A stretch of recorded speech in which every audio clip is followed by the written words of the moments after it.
at you guys. Hey, it's a beautiful afternoon. Christian's starting a new job next week. And I was released from my old job, so I'm on like a vacation, I guess. Yep. So why not? That's a great time for a beer review, right? Everyone needs a vacation. And I had an interesting one, so it's like, hey, come do this with me, Christian. So here it is. This is from Gigantic Brewing. This is Grimalkin Amorphotron. Is that right? Grimalkin Amorphotron. Amorphotron. Amorphotron. It's like morphing, I think, is involved in that. Amorphotron. And you can see you've got like this dog with some like robotic stuff, parts on him, okay? Okay, so let me tell you a little bit about this. First of all, this recipe was come up. It's a collaboration recipe between Gigantic Brewing and Half Acre Brewing out of Chicago, Illinois. All right. Pretty cool, I'd say. Now, this is not called an Imperial Ale, Imperial IPA. It's not called an Imperial Stout. This is just called an Imperial Ale. So let's talk a little bit why. They took some of the parts of Half Acre's Big Hugs Imperial Stout and some of the features from Gigantic Brewing's Ginormous Double IPA to form this beer. First, I'm going to have Christian tell you what's in the beer. Now, if you guys don't know, Gigantic's here from Portland. That's right. So that's why it's so cool that they got together. All right, so for the malts, they have the Northwest Pale, they have the Munich 2, they got the Care Munich 3, roasted barley in there, along with Carafa Especial 3, with oats and Demerara sugar. That's right. So, and I love, they've done this a few times, having Demerara sugar in some of their beers.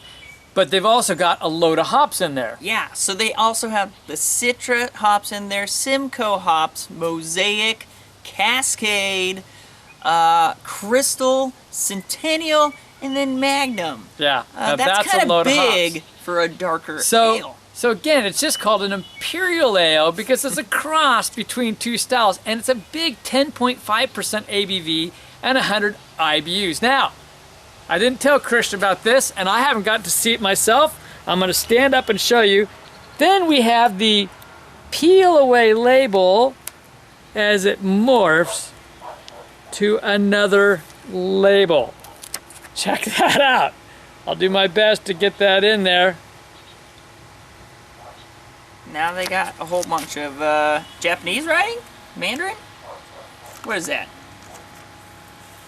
I think it's Japanese writing, and there's all kinds of stuff going on. There's a squirrel and a hamster wheel in there. I saw that. That's right. And is it a cat or what is it? There's those like light bulbs and all kinds of things. So the cool thing about Gigantic, if no one knows, is that they actually get a whole bunch of artists from the Portland area to create their labels, so everything's always different and unique.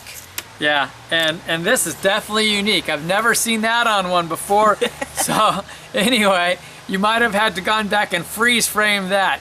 We're gonna get this one cracked open because this is gonna be one unique beer. All right, I'm handing that to Christian, and I'm already smelling it. Oh man! So go ahead and describe it. So first, on the appearance, it's nice and dark. It's very opaque. It's got a nice like molasses color to the head. Bubbles rising up. Huge head. Oh nice my bubbles. Gosh! But you can smell the hops. You can smell like, it straight on it. Yeah, it's a very dark mahogany brown for sure. Deep. But let's get a nose. Let's get right into it. So it's pretty cold. It needs to warm up, but you get a little bit of roastiness in there. And I got some pine. And then you get pine, roasty and pine. But I just got some mango coming off of there. So it's so confusing. It's like they say, this does not smell like your normal black IPA because you're getting sweetness coming off of it. Yeah, I was like, not oh, so all it's roasty. like an Imperial Cascadian dark ale, and then Dad's like, no. So. Yeah, I'm getting tropical notes. I get a little bit of pineapple. I'm getting a little bit of mango coming off of it. But then senses are confused You get a because little I'm bit of getting, coffee in I there? get like a little bit of coffee and a little bit of like chocolate, and I get some of the roast on it. Yeah. But then I get some of sweetness like I would normally expect to get off of an Imperial IPA.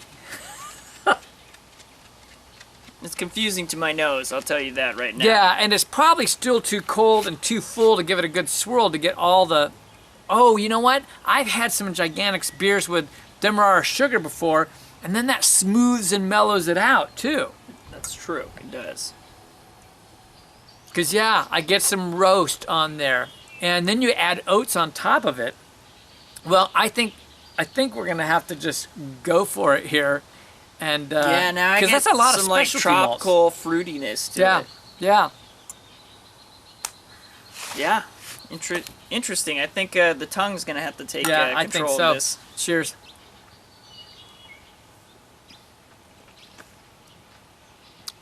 Holy tropical fruit. Wow. Wow.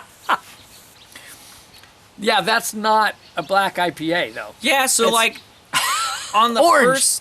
the first intake of it, I'm tasting Imperial IPA. But then as it settles in, all of a sudden now I got like this dark ale / almost stout to porter taste to it. Yeah. Yeah, and it's a beautiful sweetness on it. I just got a lot of citrus, and I got some great orange on it, and I'm still getting these tropical flavors just Oh, yeah. bursting in my mouth. It's just full of hop. And then as it mellows down, you start getting those darker grains, the malts, and yeah, get that little bit of chocolate to it, a little of that burn to it, almost. Like caramel, like a burnt caramel almost. And what's unique is that with the Demerara sugar, which is kind of a thing from Gigantic, and then but you've got the oats, which is probably has to do with the Imperial Stout that Half Acre makes. It gives it a really creamy texture, It does.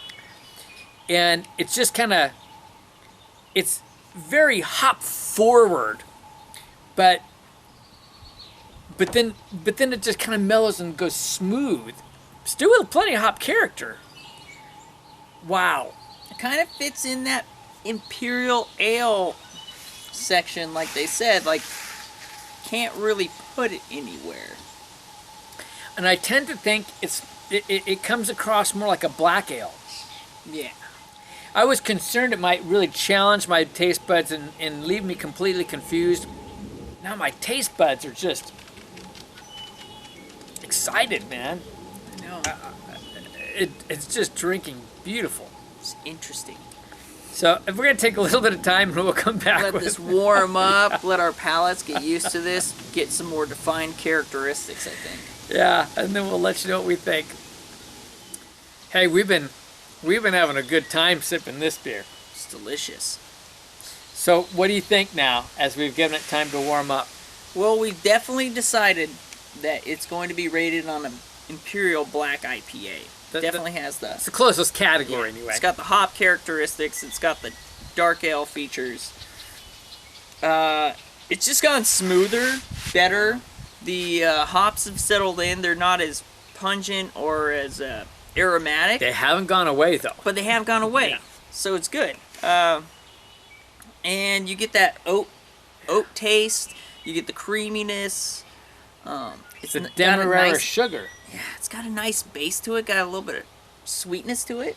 I don't know. What are you thinking about? Yeah, it now? the Demerara sugar. I think that some of that sweetness is coming from the Demerara, and it has that quality, so it's sweetened up a little by that, but the oats, between the two, it makes it smooth. Big tropical and northwesty hops coming out, along with a little bit of this Imperial sweetness and then this stoutiness. It's like stouty porter mix almost. Like it's right in that mid range. Like It's not really a black IPA. It's just not. But I think there's just so much unique stuff that they did in brewing this beer. I get a hint of like some resin pine. Man, those hops have not gone away. They're just not quite slapping you. Yeah, it's kind of they're like bold. morphing. It's morphing as it's warming up, which, It is. you know, we love that. Like having a beer change a little bit, go into a different aspect, you know, because you're kind of getting that like Imperial IPA aspect, and now you're kind of getting more of that stout aspect. And that's one of the reasons I wanted to start cold and let it warm up. I would say this is a freaking amazing black IPA is what I would say. I would say it rates phenomenal as black IPAs go. I'm not going to go completely crazy, but maybe pretty close. I'm going to go 95. I'm just digging on it. You nailed it. 95. And that's what I was thinking. I was like, I haven't had a beer like this before where it's just like was pleasant at the beginning and pleasant at the end, and they're two different flavors. Yeah, almost two different beers.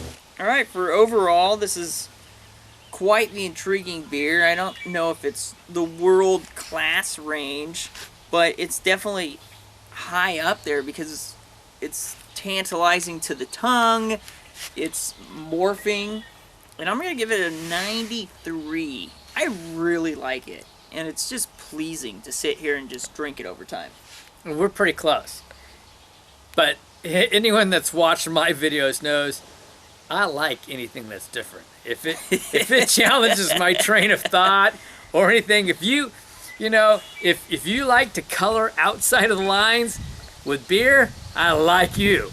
And this one does it in spades. I'm going to go down a notch. I'm going 94, but we're pretty close. I don't know. I'm just thinking this is a beer that if you can get your hands on it, you need to try. What do you think? It's definitely worth getting a hold of and having, and just be like, whoa, what the, you know? What happened? Here it is. I'm not going to get up close. You've seen it. Rewind. Go for it. And we're relaxing. we are. I'm on vacation. So, while I'm on vacation, and all we know is Life is too short. to drink cheap beer. Sometimes you're on vacation. Or not. But regardless, we'll see you. On the next beer review. And we might be very relaxed. Woo! Cheers. Now, first off, we're gonna try our best to tell you about this. We're gonna try our best to shoot the fucking plane down. Come on, not only is it starting to sprinkle,